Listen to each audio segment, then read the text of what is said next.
This is Propulsion, the podcast where we dive deep into the nitty-gritty of taking your business and your practice to the next level. Whether you are an entrepreneur, a franchisee, or a financial planning pro, you are in the right place. We're talking the latest tech, best practices, and expert insights, all while keeping it real and entertaining. So grab a coffee, sit back, and let's get ready to blast off. I'm your host, Francois du Toit.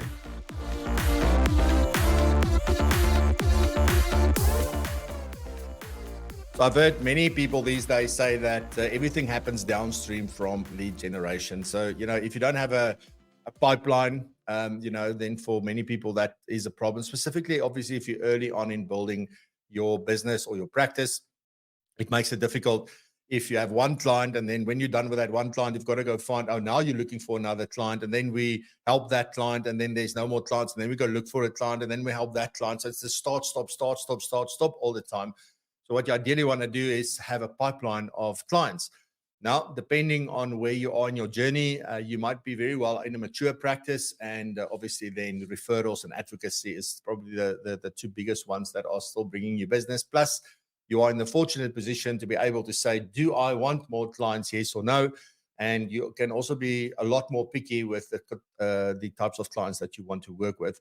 So very powerful, but there is something there. Now, the one thing that we can't do is stop taking on new clients. So imagine any of the big corporates just saying, we can only handle so many people. We're not taking on anyone.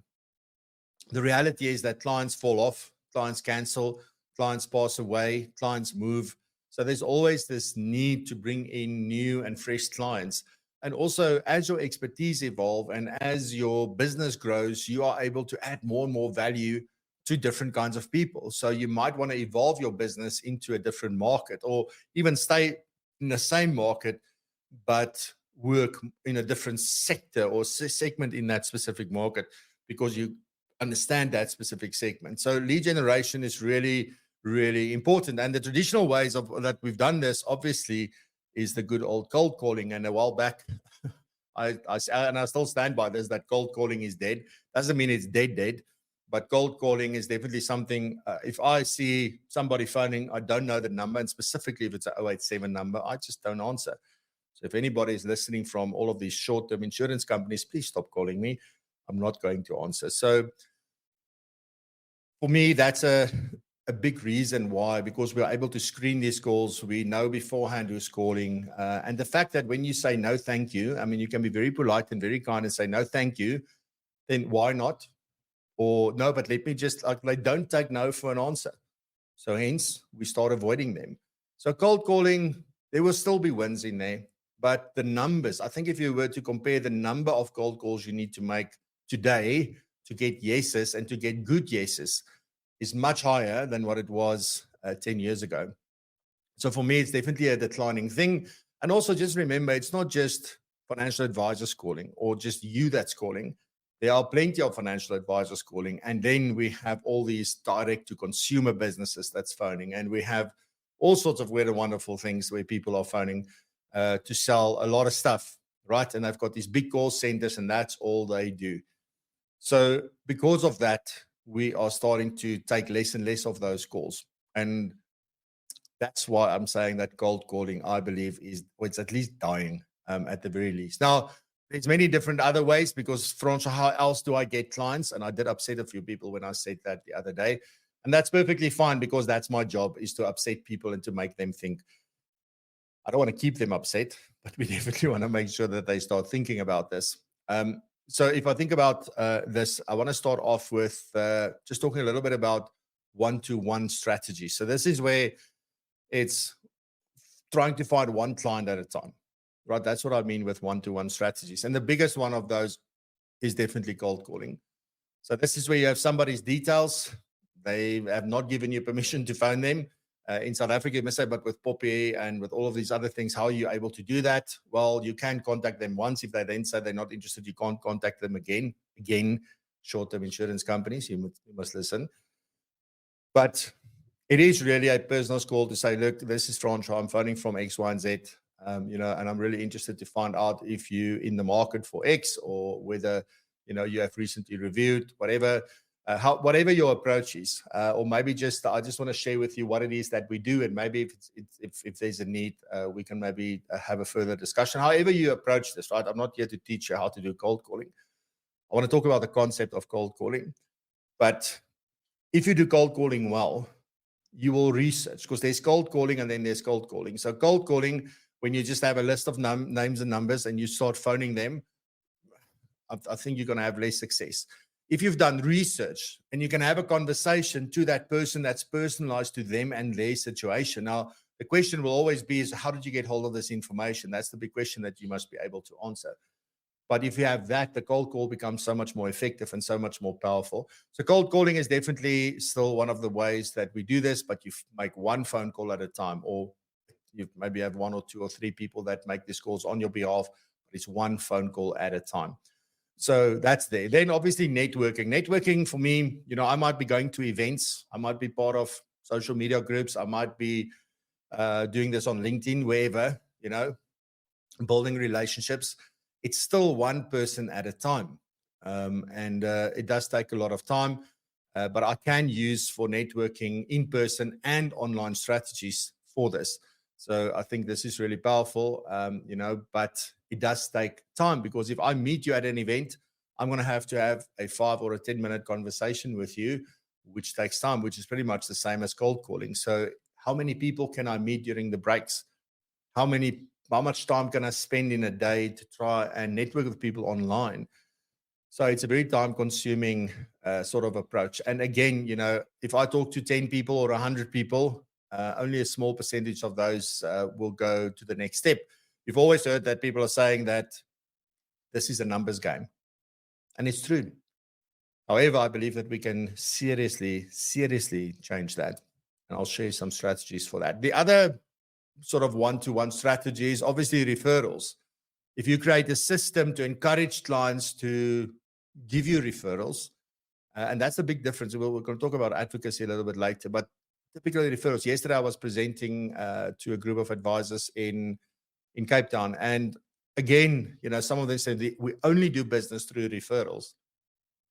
And that's great. It says something about your business. It says something about the way that you deliver, that there's value and all of those things. But the big thing with referrals is that you need to keep on asking. You need to keep on pushing for referrals. I've never been a big referral fan, because just because I was able to help you doesn't mean I'm going to be able to help the friend or the business partner or whoever it may be. There's too many variables in that.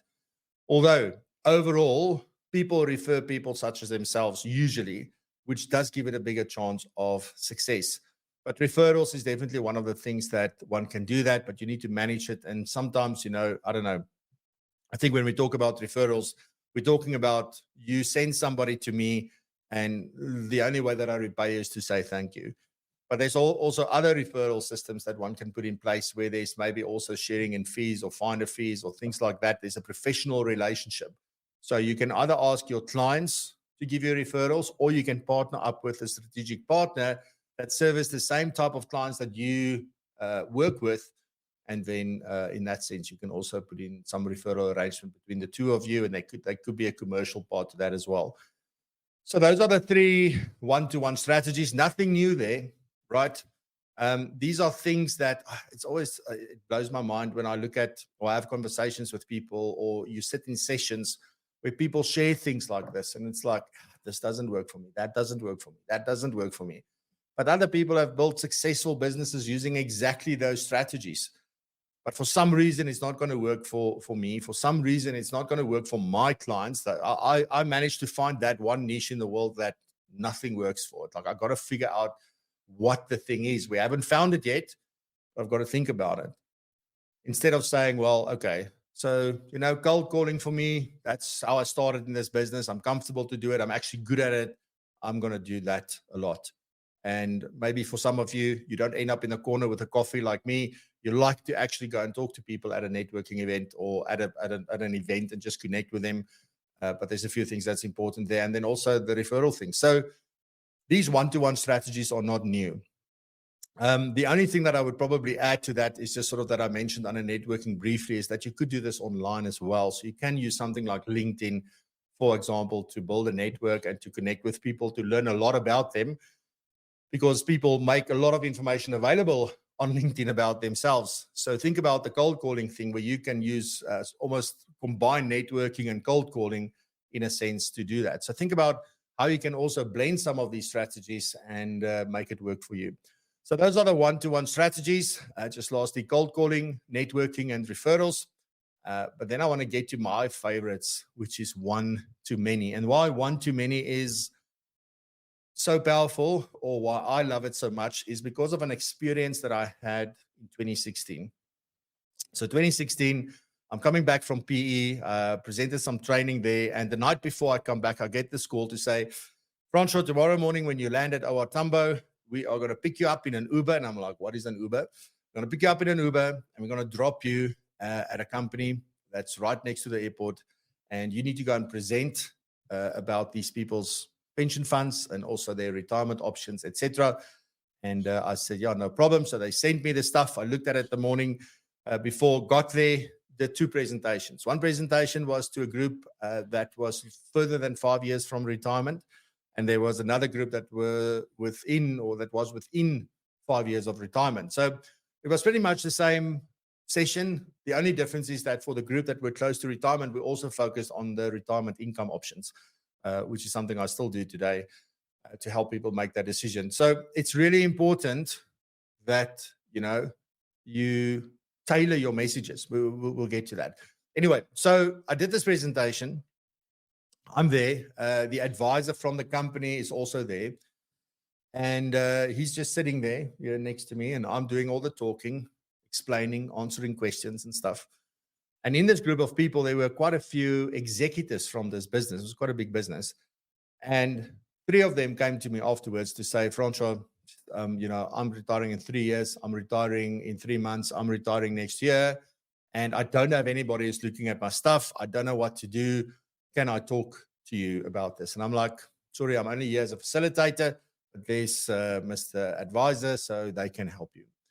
And then they walk out the door right between the two of us every single time. Now, what was the lesson there? Not that I shouldn't have said, go and talk to that. I didn't have a choice. Go and talk to them. But when you're the one that is standing up there talking to a group of people, inevitably in that group, there's people who resonate with what you say, with how you say it, that feel that this applies to them and that they can work with you. That's the power. So instead of me having to do one-on-one, so imagine there were 30 people in a session and I had to speak one-on-one to them to find the 3 people. How much time would that take me? 30 hours? If it's an hour each, maybe sometimes we can very quickly determine that somebody isn't a good fit. And even if we look at their information, we might just decide not even to talk to them at all. But that's the important thing. So now I spoke to 30 people all at once and 3 come and talk to me. So you filtered out 27 other people by doing that. And this is the power of one-to-many strategies, is that you want to be talking to many people at a time. And there's some very powerful things that I want to share with you that's working really well. And it's worked in my business. It has changed my business. And now I'm not a financial advisor, but I'm telling you, if it does that for my business, if you really look at the mechanics of my business, it's not much different from what you do. It's not much different from the kind of business you're doing. So it doesn't matter what kind of professional you are. If it's a service-based business, this is something that can be extremely powerful. So the first one, and this is something that people say, but hasn't it been done? But then I can ask exactly the same question around cold calling. Don't you think it's been done too much now? Yet you still believe that cold calling is the way. So the first one is live, very important, live, like we're doing right now, live online webinars. And there are webinars and there are webinars, right? There's the American way of doing webinars, which is absolutely aimed at selling. Then there's the other kind of webinar that I profess and that I'm talking about. And that is to have this online webinar where you talk about a specific topic. I mean, just think about all of the questions you're getting from your existing clients. That's what's top of mind. These are the things that you get over and over and over with. But the reason why you get it over and over and over is because it is top of mind for people. It's really an issue. So if you take one of those questions, or maybe 3 or 5 of those questions, and you put together a webinar where you talk about this and you give examples and you educate people through that, You'll be amazed at what comes off the back of that. You don't have to sell. You can obviously say, look, I mean, if you want to talk about your specific situation, here's where you can go book time with me, or, here's how you can get in touch with us, or let us know and we will contact, however you want to approach that. But for me, the webinar is not a hard sell. It's not these, typical structured where people go like, this is who I am. This is my backstory. Here's a couple of things where I say a lot of things without saying a lot of things. And then we sell you on our big product hard. That's not how I would do this. So online webinars, it's very cheap to do. You can do it at any time, right? You can record it, which means you've got more things that I'm going to talk about a little bit later that's also valuable. So it's just a win-win-win. You've got so much content that you can use through marketing for anything else as well, although these things are marketing in essence. But online live webinars. And the other thing you can also do live online, and just think about what we do, right? We put on a lot of events. So Propulsion Tech is coming up in April. We've got the Global Financial Planning Conference in June. We've got Ascend in July. We've got the quarterly days of CPDs. So all of these are events that are happening online. And the question might be, Francois, what is the difference between an online webinar and an online event? The difference is that at an event, you may tackle multiple things. So, for example, if you think about the tech event, it's longer in duration than a webinar, number one. 2, there's keynotes. 3, there's panel discussions. 4, there's demos. And 5, there's these fun little segments where we do some challenges and shootouts and stuff. So it's entertaining. There's a variety of things, even though it might all be related to technology, like your stuff will be all related to financial planning or retirement planning or investment planning, whatever it may be for you. And that's what you're going to focus on. But within that, there's so many different things, and you can bring in outside people to come and talk. So it's an event, right? It's like going to something. You create an experience off of that. A webinar is much more focused on just educating on one specific thing for that webinar. So you might have multiple webinars, but you'll focus on one specific thing in a webinar in order to sort of address that. So these are 2 things you can do. And you can even sell tickets to those events, right? Not to make money off of it, but to get commitment. It's the most amazing thing. When we do things for free, loads of registrations. I mean, I saw with the budget speech again, you get 120 people registering and 50 showing up because it's free. I didn't commit. Then we sell tickets to other things, and only 50 people book and pay, but every single one of them show up. So you can think about it. If you want to build your email list and your distribution, then it's fine if the other 70 people don't show up because you have their details. You can continue to communicate with them if they gave you permission. So there's other benefits off of it. So it just depends on what you want to do. How do you approach that? The webinars I'll definitely do for free. Events, you have a choice between doing them for free and then sort of paying or getting people to buy tickets to that. Anyway, so one too many, people build a relationship with you. Video is one of the number one things that people and Razan shared this week in a session that we did together, that how much video has grown, and specifically from an educational point of view in South Africa, how many people are doing that as a primary sort of thing. So having that, being able to see me on screen, to look into my red eyes, you build a relationship with me.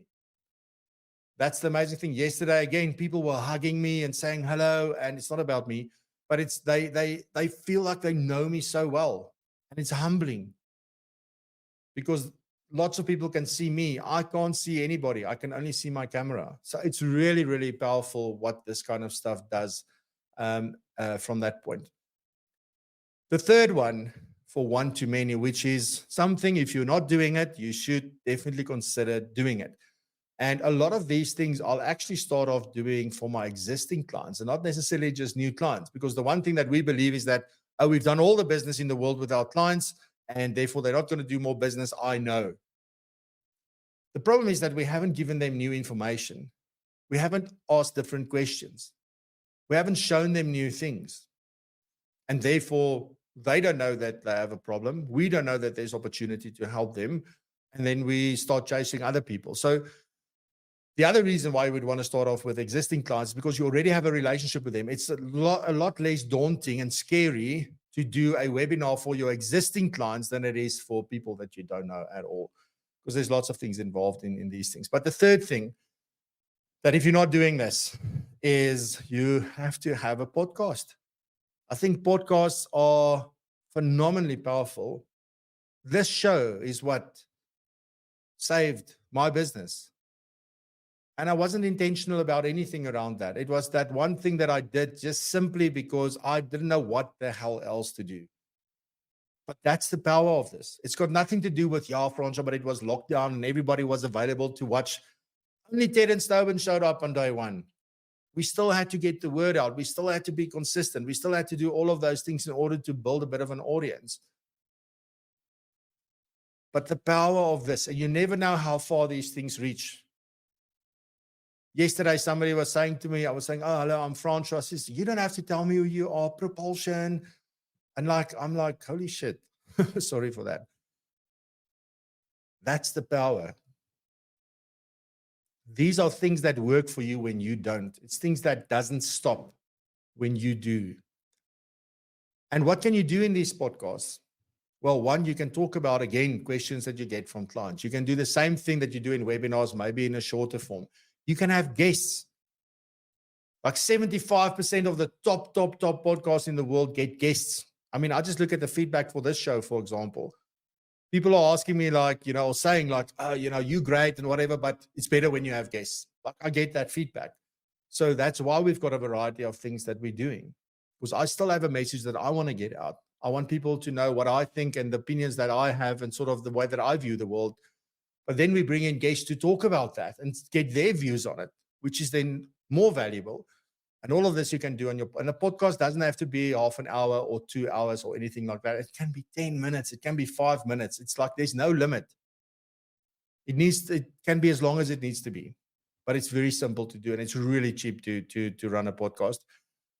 Then the other thing that for one-to-many strategy, and I'm a big proponent for this, or I don't know what you'll call that. So we spoke about virtual online events, but client events. There's a difference. If I say an online live event, I'm talking about something that talks about specific topics, etc. But then you have client events, and client events are very much aimed at saying thank you, in my opinion. It's an appreciation event. And you can do these virtually if you want, but you can also do them in person. There are some of the FSPs that I work with that do this without stopping because the value just far outweighs the cost. So when last did you have a client event? Think about what you do at those. It's not to market your services. It's not to promote whatever. Yeah, you can get somebody to come and talk about the markets, etc. But why don't we rather talk about the value that they bring to your business? Why don't we rather talk about what's top of mind for them and sort of use that as an opportunity? So it's really one of those things. The other type of client event you can obviously have is more of a marketing flavor where you say, well, bring a friend, whatever. It's meant to meet new people. But client events are underutilized completely. And also you can get product providers involved if you want and see how you can get them to help you fund these things, because those in-person events are a little bit more pricey. And they're also a little bit more, there's more logistics and things that goes with it. But definitely something that's very useful. The last one-to-many strategy that I want to share with you is education.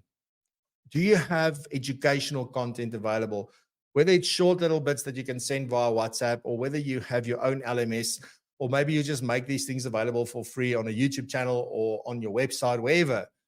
But what are you doing from an educational point of view where somebody says, you know what, I'm interested in learning. I want to buy a new car. What is the process I need to go through? You can structure that into a bit of an educational thing, and you can be presenting that, right? And again, all of these things you can probably do in other forms as well. But again, video, because some of these things you want to do live and you can, or you want to have things that work while you're sleeping. So I go and look for something. I find what Francois is saying about this, and I consume this and the next thing and the next thing. And I really like the way that Francois does it. Let me make contact with Francois. So those are sort of the 5 things from a one-to-many strategy. So live webinars, online webinars, live online events, podcasts, client events, in person or virtual, and education, right? So you can even host workshops. So combine client event and education, make it a workshop.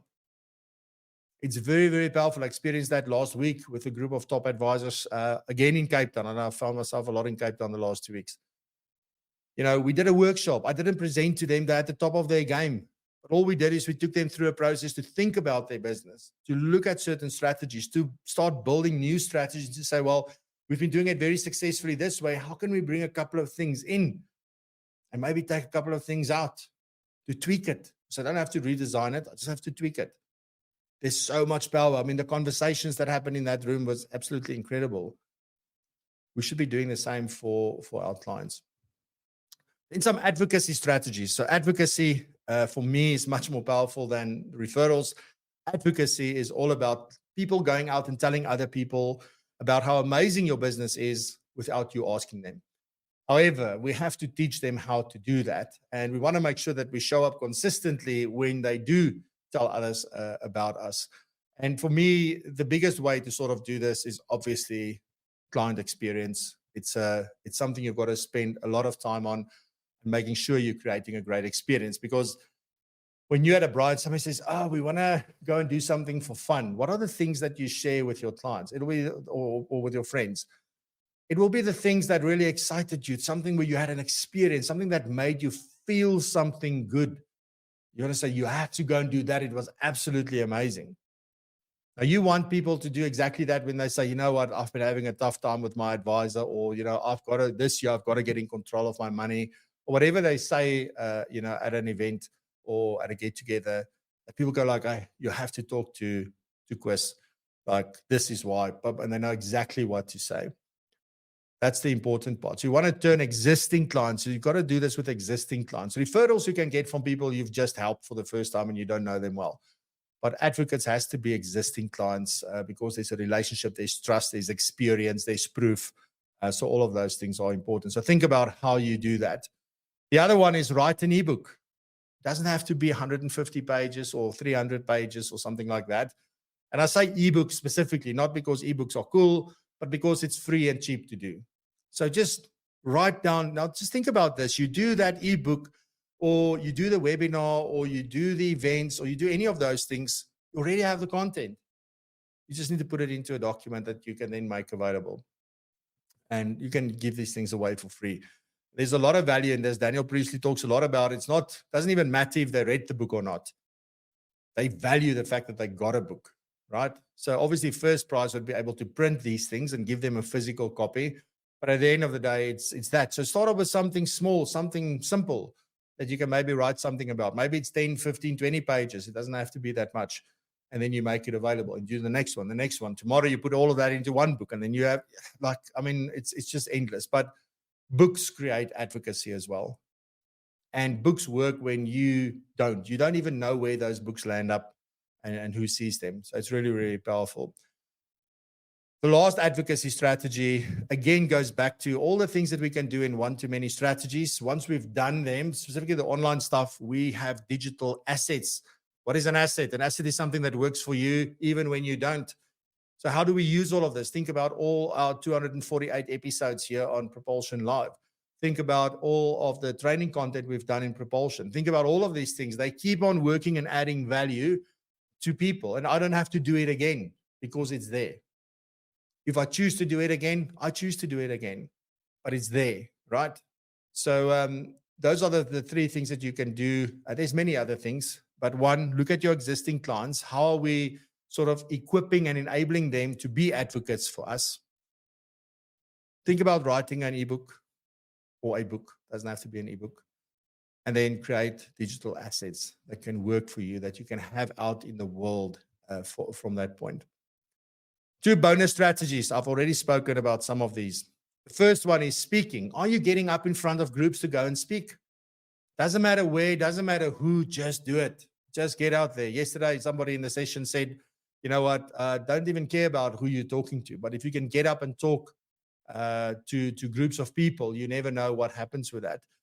So speaking. So again, going back to the one-to-many strategies, but speaking is a very powerful thing. Don't be shy. Just go and do it.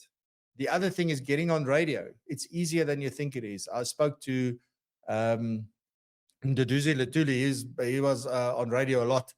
And a couple of years back, we had sort of a coffee, and I was asking him about this, and we even interviewed him on the podcast back then to talk about exactly to get onto TV. He was also on TV, and it's not so difficult, right? Because people are looking for sources of information. People are looking for people that they can work well with. Why can't you be that person? But you've got to build your contacts in that space and then see if you do that. It's something that if you're on radio, just this person must know what they're talking about. It just comes without saying. So there's a lot of power there. Plus, they have a massive audience. If you start a podcast, you've got to build your audience first, which takes a long time sometimes. So those are the two bonus strategies. My last thing I want to sort of share with you are the keys for success. What are the things you've got to do? Doesn't matter which one of these strategies or which 2 or 3 of these strategies you're choosing. How do you make sure that it's successful? Well, one, you've got to personalize. You've got to know who you're talking to. You've got to know information about them. You must have done research to them. Make sure that the information, not only the information you present, but the way you present it is relevant to the people that you're talking to. Be very clear on who you are talking to, because otherwise you're going to be talking to no one. So personalize, customize, make sure that it's very clear. And then consistency. Consistency is absolutely key. That's what made the show successful, is because we're consistent with the show. And consistency in many areas, right? The quality, the frequency, what we're talking about, who we're talking to, all of that kind of stuff. Promoting the show, you've got to be consistent in all the areas of that. But whatever of these things, of these strategies that you are doing, you've got to be consistent and get feedback and improve. That's what it's all about. And then the big thing, if you go back to my five one too many strategies, the one thing that the live webinars do, the live events, the podcasts, the client events, and the education, there's one golden thread that runs through them. And that is that they all provide value first. So you're giving value, and then funny things happen when you expect nothing in return. So it's really, really powerful from that point. So those are the strategies. So choose which ones of these are going to work for you. Maybe just choose one and go with that and see what happens from a lead gen perspective. I'm on the one too many strategy train. I think it works much better, and you get much more bang for your time. So that's my thoughts on lead gen. So looking forward to looking at your comments in the chat in a bit.